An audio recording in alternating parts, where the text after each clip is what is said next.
The next speaker needs no introduction, the host here. Josh Bloom, Associate Professor in the Astronomy Department here at Cal and co-PI of the Center for Time Domain Informatics. His talk, which I lost, which is Joey's talk, which is Josh's talk. This is classification of astronomical time series in the Synoptic survey era. Josh, all yours. Well, thanks. The reason for showing you this amalgam of Galileo's notebook, about 400 years old or so, is multifold. One is that time-domain astronomy has been around for a while. In fact, millennia before that, there were a number of astronomers doing quantitative science.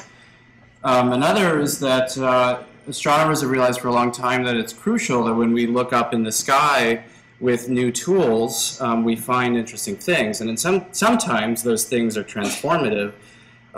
In some sense, this page is one of the nails in the coffin against the Ptolemaic picture of our place in the universe. Planets were not supposed to be fixed, or they were supposed to be fixed spherical orbs, not with their own moons. And so this picture, these actual observations, didn't fit that world order. Another thing to point out is that astronomers are incredibly opportunistic. Galileo heard about this discovery of a telescope in the Netherlands. He said, oh, I'm going to take that and I'm going to do something with that. So maybe we're doing the same thing in machine learning now in astronomy. And the last thing is to emphasize sort of the crucial role that humans have always played in the data collection, the data analysis, and then the inference, and coming up with the idea of what actually you're seeing here, that these are four moons moving around a planet, is not something that would be easy to teach a computer even today. I'd like to say that I'm happy to be here to give this talk, but I'm not happy to be here to give this talk because Joey should have been giving this, but unfortunately got called away on urgent family business. I am happy, however, to be part of and direct the Center for Time Domain Informatics here at Berkeley. It's been a really fruitful collaboration sponsored mostly by the National Science Foundation, which is also offsetting some of the costs of this workshop. And in particular, other than working with great students and great postdocs, it's also been very exciting to work with our colleagues in the statistics and computer science departments. And we feel like this has been very fruitful for all involved. It's not just computer scientists helping astronomers, it's also astronomers presenting to computer scientists some data sets that they perhaps weren't expecting to get. I'll take a bit of a step back and tell you about the dynamic, the changing universe. You've already seen lots of snippets of this throughout the whole afternoon, so I'll go fairly quickly here. The first thing to note is that every single star changes. Every star, at some level, if you can get enough precision, you will notice a change in brightness, a change in color, and pretty soon we're going to be able to notice essentially the entire galaxy moving with new satellites. So this is, when we think about the skies as sort of fixed heavens, that's absolutely wrong. It is a cinematic movie, and we need to understand how it's changing. There's some dramatic things that happen, as you heard from Ashish, that stars die and they blow up in the form of supernovae, gamma ray bursts, and perhaps new phenomenon. And the important thing is that when we find these things that are changing and recognize that this is actually perhaps interesting, that doesn't mean that we actually understand why it's changing.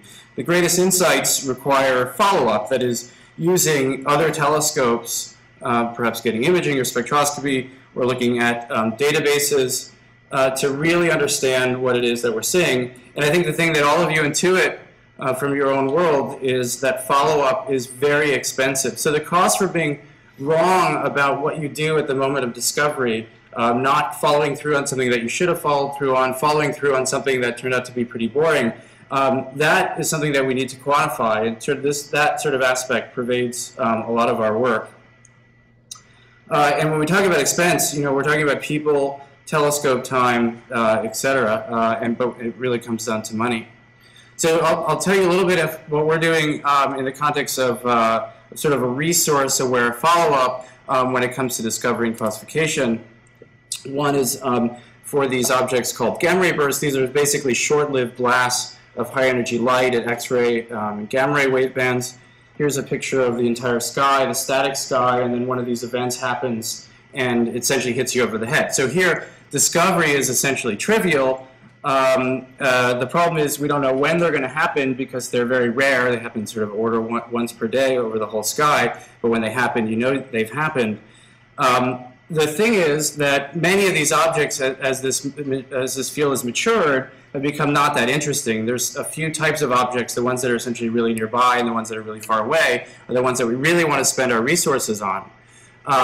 Except astronomers don't know intrinsically the distance that a light source is to us. And so getting that third dimension, it's easy to pick out where it is on the sky, but getting the third dimension is incredibly hard. And we only have a limited amount of data and a limited amount of time to follow up. The cool thing is that after a gamma ray burst goes off, in terms of time since explosion, if you look at the total brightness, gamma ray bursts for tens of seconds up to minutes, perhaps even an hour or so, are the brightest objects in the known universe. And so we can use them if we find them very far away to basically exploit everything between and understand everything between us and that object. So there's a huge premium on very rapidly, that is order tens of seconds, recognizing that you have something that's really worth spending time on and not spending time on things that aren't all that interesting. I won't go into the details of what makes them, but the important challenge for us is how can we maximize our scientific return by optimizing follow-up. So I just said discoveries, very easy. The question is now, how do we recognize that these objects may also be very interesting to follow up on? So something that my student has been working on within this group out of Morgan is basically taking some of the immediately available data, and there's essentially histograms against all of these parameters against all the other parameters, and looking at sort of the boring stuff in black, and then we want to actually get at the red stuff here. And you see this is a very hard problem. It looks like the red and the black are almost on top of each other. And so the idea is, obviously, in some sort of linear decomposition of this space would more or less fail. So we need to do this with random forest or something that's inherently nonlinear. And we want to be able to predict which of the gray events are likely to be of the sort of type red events. And this is a very hard problem because you obviously see a huge imbalance, right? The easiest thing is just to say none of them are interesting, but then that's really bad because we lose those. And so you have to really play around with this imbalance problem and try to come up with some robust statements. And so the result of that work showed that if we only follow up about 50% of the most likely events to be at the so-called high redshift, those are the ones that are farthest away, we're going to get something like 80% or so of those that are high redshift. Now you're losing 20%, but you're not using all of your resources. And so it allows you to dial up and down depending upon what telescope resources you have now. We're talking about Hubble Space Telescope, the largest telescopes in the world on the ground. So we're talking about billion-dollar resources that we want to use efficiently. And doing this inefficiently is a shame. So those are the sort of types of objects that we know about. There's also a bunch of different types of explosive events in the universe that many of us are interested in. There's the ones that we do know about. There's the ones that have been hypothesized to be there. I won't go into all the details of all these things. Some of these things may be happening on very short time scales, and we need to react with our follow-up resources very quickly. This is sort of subsampling the Rumsfeldian space of the known knowns and the known unknowns, but of course there's the unknown unknowns, which I can't plot here because if I did, then it would break the definition.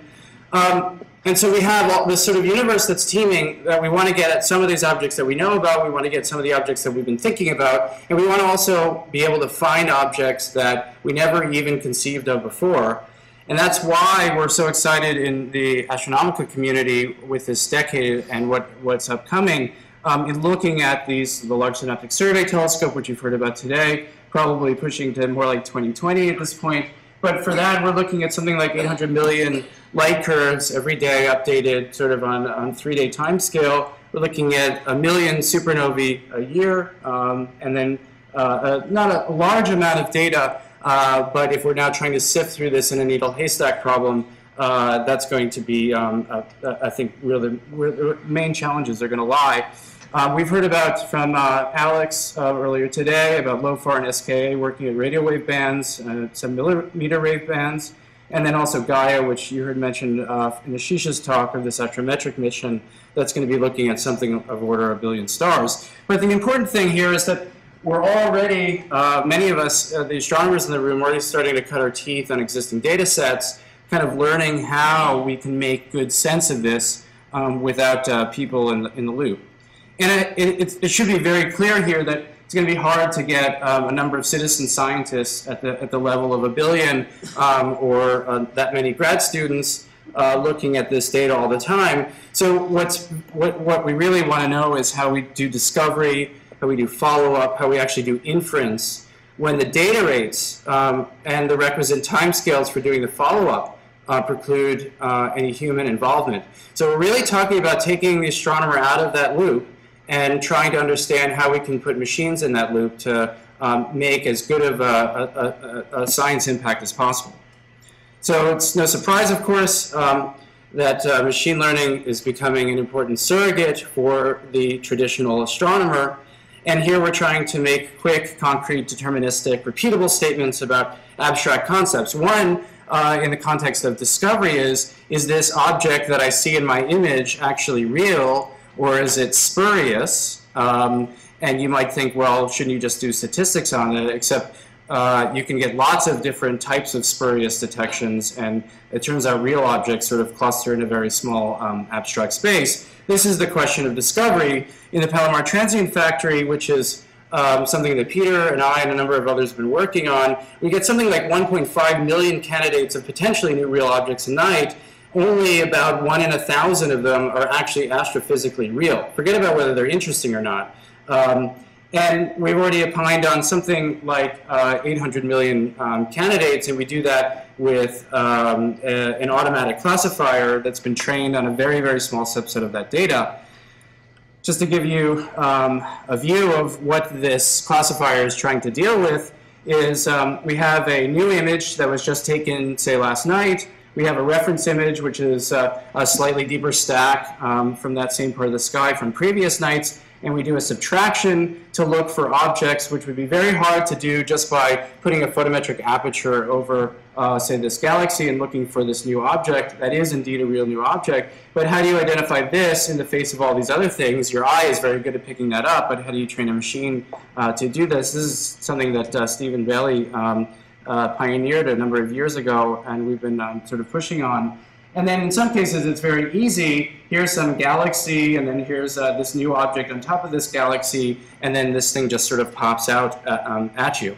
What's exciting is that this machine learning classifier on this question of discovery has been working more or less in real time for a few years now, and it's been enabling a number of important discoveries. Probably the one that many of you are familiar with is the discovery of a nearby supernova in the Pinwheel Galaxy that essentially the codes more or less pushed to the top of the stack this one object and promoted this basically for human eyes to be able to look at and make the discovery. And this happened so quickly, again, in the face of order 1 million candidates a night. This one was the needle in that haystack. It allowed us to really do a great deal of science with it. So it wasn't just the discovery, because that would have happened probably days later by amateur astronomers who love this galaxy and look at it every night. But it allowed us to get on it very quickly and do the kind of follow-up resources with the billion-dollar facilities that would have been impossible if you just had people in that real-time loop.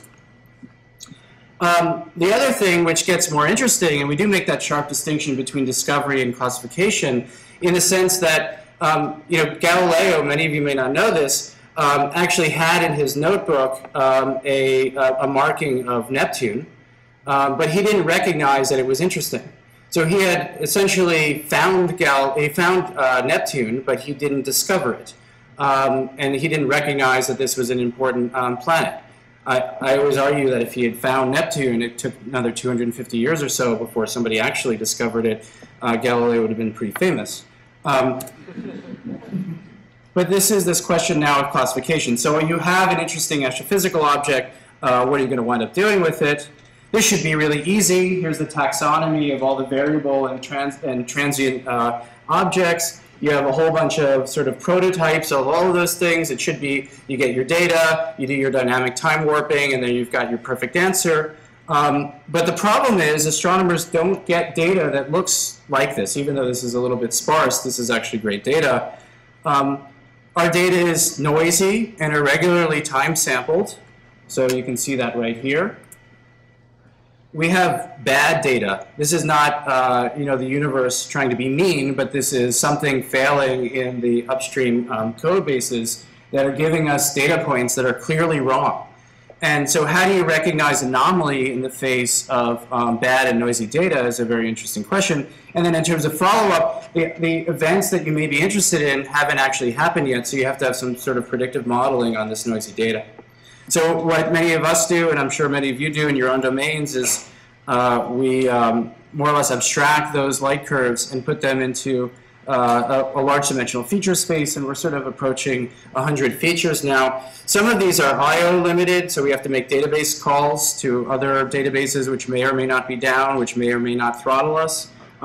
There are some that we can calculate immediately on the fly. Another one, like Loam-Scargill, as in Jeff Scargill periodigram, is incredibly powerful as a discriminant for classification, but is incredibly expensive to compute these features. Anyway, we throw this into random forest frameworks, and then we do pretty well in our confusion matrix of this is the true class, and up here is the predicted class, and this is all sort of tenfold cross-validated. Ideally, what you'd like to have is sort of a perfect diagonal across here, but what you can wind up seeing is that there's a lot of off-diagonal power. And in the context of what you heard earlier today from Alex's talk, about how they were essentially able to rediscover these lick parameters in their formalism. What's kind of interesting and exciting is that while we haven't imbued any real physics into this classifier, what started popping out is that a lot of the misclassification was happening within broad classes of types of variables that we actually know. And so this is very interesting. We're essentially rediscovering these intrinsic connections between a number of these different types of categories of variable stars. What we've been pushing on over the years is pushing down the classification rate. We're now down sort of at the 15% level over order 20 or 25 classes of variable stars. And as a number of people have mentioned here already, random forest is working very well. The other thing we're excited about is kind of working on the taxonomy and being able to do classification on that taxonomy. And so if all I care about is putting something into this category, or this category, then you can often do much better by just saying, I don't know where it is in here, but I'm really confident it's there. And in that sense, we're able to push the gross misclassification rate down to order 5%. So this is getting to be pretty good. The thing is, though, we're using this on sort of toy data sets where all the data has already been collected. There's not a lot of pressure in getting something right or wrong. And what we want to now learn how to do is take what we've learned in terms of our classification boundaries from one survey. We now want to push that over to a new survey, which is now perhaps just coming online. So one of the important questions that we've been asking is how do we transfer learning from one survey to another? Here you can see in this feature space 1 and feature space 2 that the classification is very good. In fact, it's essentially perfect for these 3 different classes. But then when we actually observe the same types of objects with a different survey that has different properties of how you actually obtain the data, you wind up seeing that those exact classification boundaries stop working so well. So we've started using active learning to try to get experts involved in helping us basically get good labels for a bunch of these different places in this feature space where, as we wind up sort of developing the formalism, if we had those labels, it improves the classifier dramatically. So instead of saying to a bunch of experts, label all of our data so that our classifier gets better from survey A to survey B, we can now sort of take a very small subsample, and when you now add sort of only 400 or 500 more labels, what you wind up seeing is that with each active learning iteration, as we call it, you can wind up seeing that the classification improves very dramatically. So getting people in the real-time loop may be difficult, if not prohibitive, but getting experts involved in helping the machine sort of bootstrap and train turns out to be very critical. The other thing is, which I'm sure many of you intuit, is that when you make a classification statement that this is an, of type supernova or this is type Aurorari, in the end, what we're really saying is that with some probability, I can tell you that this is what I believe. And so it's easy to sort of have a probability vector spit out of a random forest The question is that well calibrated? And when I say calibrated, what I mean is, are 20% of the transients, classified as a supernova of some type with probability 20%? We really want only 20% of those to be supernova of type that, right?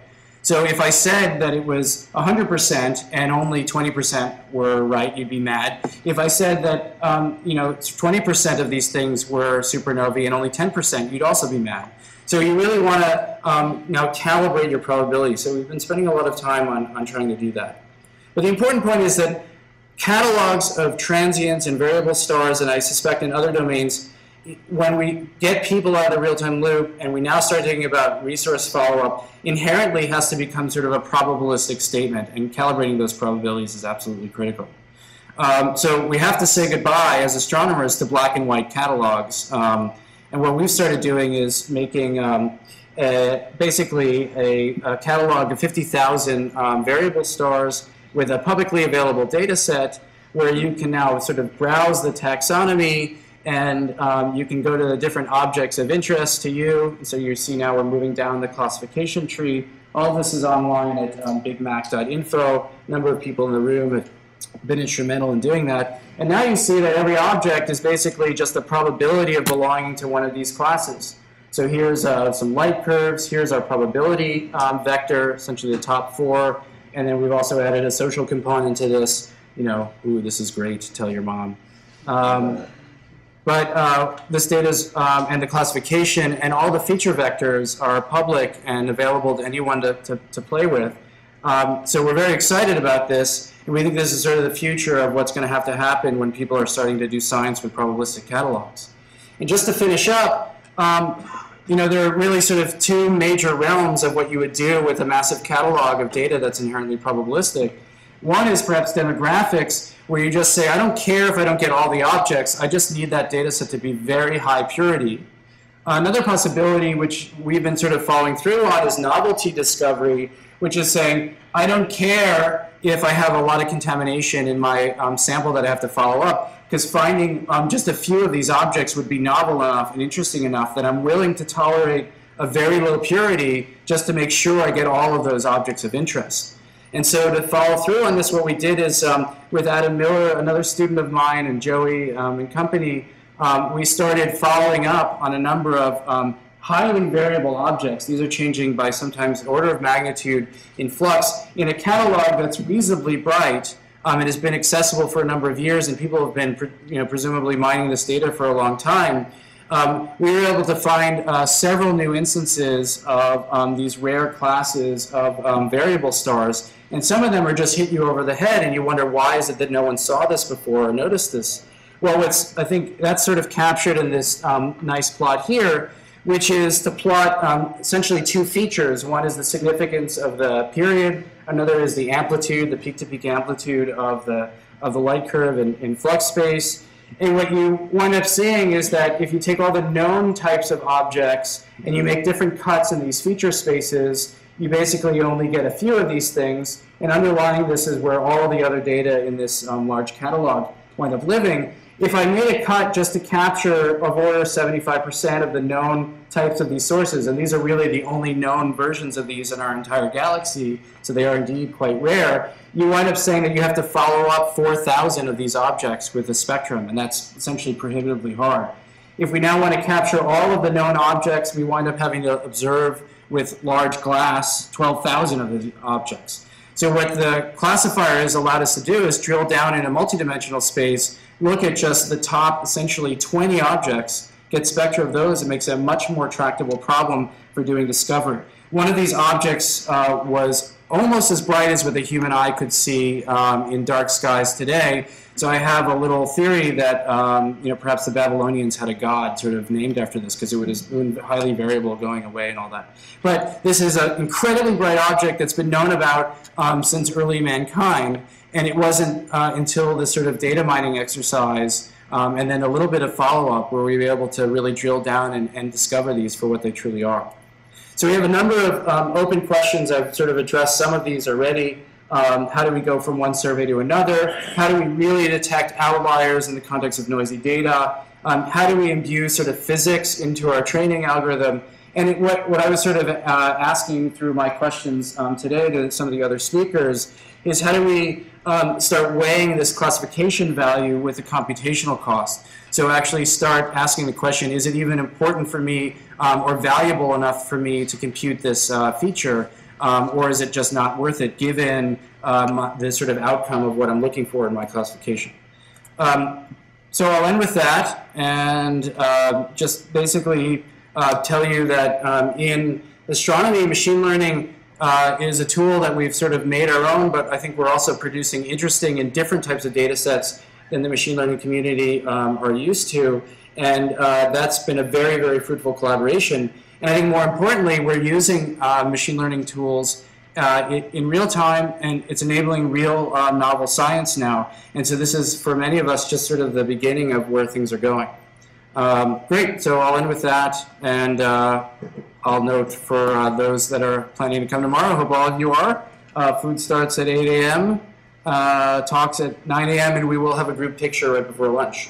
So wear your best.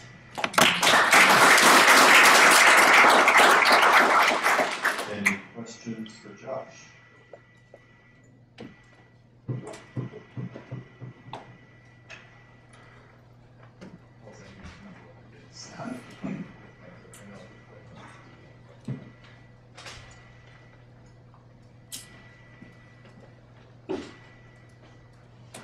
Could you comment on the bookkeeping aspects of a catalog with machine learning behind it and follow-up resources? In a classic astronomy catalog, it's a fairly simple, they're complete down to some magnitude and then there's a smooth roll-off. But this gets much more complicated with what resources were available at the time this was discovered and what the machine thought about it. How do you propose passing that forward into a catalog for doing statistical analyses of a class of objects? It's a good question. You're really asking how we can go back out and sort of derive science given the known inefficiencies at the time when the statements were made, and given the fact that for the best classifiers, they're going to be continually relearning. I haven't given a lot of thought to that. We're certainly not doing that now. So, we've got snapshots of code bases as a function of time, and we know what was operating at the time the statements were made. But going back and sort of reproducing that probabilistic statement from that day is not something I think the community as a whole has thought about. I mean, with the Google, prediction API, you can say, give me version 1.0 or 2.0. At some level, we're able to do that. But going back and now writing a science paper where we say, our classifier said this, but today we'd really say this, and this is better than we said back then, but trust our initial results because that's all we really knew about at the time. That's a sort of brave new world, and I haven't given a lot of thought to how to address that. But it's definitely it's going to be a problem when we talk about reproducibility of our results. Implicit in what you're saying is that the hand-labeled data is nearly perfect and that the categorization is the truth. How confident are you in those, and why are you so confident? So when we get experts to label data, these were like a bunch of us who are like, what's a variable star? And then we read books on this, and we consulted people, we showed them light curves, and we actually created a Google App Engine web framework to basically push the sum total knowledge of everything that's possible, all the papers about that one object, so somebody could actually go in, read papers, make a decision about it. We then voted those statements over order sort of a dozen experts, and we wound up learning that some people were more expert at predicting known labels because we actually cross-validated people, and then we could actually basically take aggregate statements from those people. But you're right, in the end, there's also going to be label noise, and there'll be label uncertainty, and there are some classifiers that are sort of capable of dealing with that, where you sort of add weights to different instances. As far as I know, we haven't done that in any of the sort of published frameworks, but we've definitely been talking about how to deal with it. But anyway, we wind up essentially, averaging in a complex way over multiple experts, who you wind up learning who is more of an expert in a subdomain than other people. And taxonomy?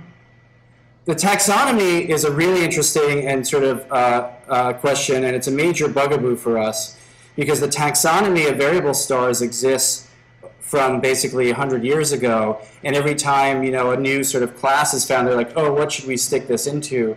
So there's literally a major class of variable stars called X-ray, which basically, you know, it just means it has X-ray emission. So at some level, the taxonomy really should be some sort of dominant label, and then you really want to have sort of multiple labels, because we also have sort of a cyclic taxonomy where you have some objects which presumably have multiple parents at the top level.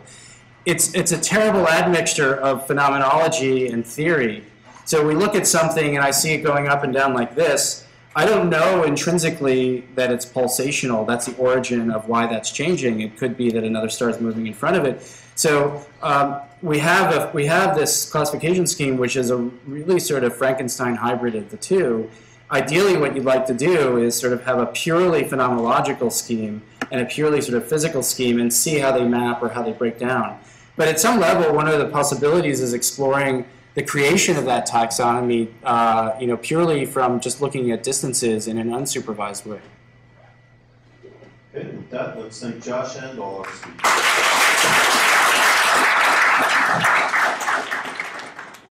The first thing to note is that every single star changes. Every star, at some level, if you can get enough precision, you will notice a change in brightness, a change in color, and pretty soon we're going to be able to notice essentially the entire galaxy moving with new satellites. So this is, when we think about the skies as sort of fixed heavens, that's absolutely wrong. It is a cinematic movie, and we need to understand how it's changing.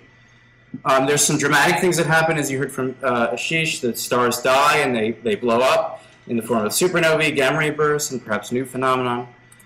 And the important thing is that when we find these things that are changing and recognize that this is actually perhaps, it's been a really fruitful collaboration sponsored mostly by the National Science Foundation, which is also offsetting some of the costs of this workshop. And in particular, other than working with great students and great postdocs, it's also been very exciting to work with our colleagues in the statistics and computer science departments. And we feel like this has been very fruitful for all involved. It's not just you know, computer scientists helping astronomers, it's also astronomers presenting to computer scientists some data sets that they perhaps weren't expecting to get. I'll take a bit of a step back and tell you about the dynamic, the changing universe. You've already seen lots of snippets of this throughout the whole afternoon, so I'll go fairly quickly here. The next speaker needs no introduction, the host here. Josh Bloom, Associate Professor in the Astronomy Department here at Cal and co-PI of the Center for the Time Domain in Informatics. His talk, which I've lost, which is Joey's talk, which is Josh's talk. This is classification of astronomical time series in the Synoptic survey era. Josh, all yours.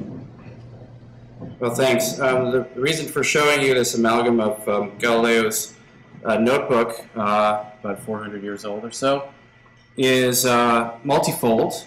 One is that time-domain astronomy has been around for a while. In fact, millennia before that, there were a number of astronomers doing quantitative science.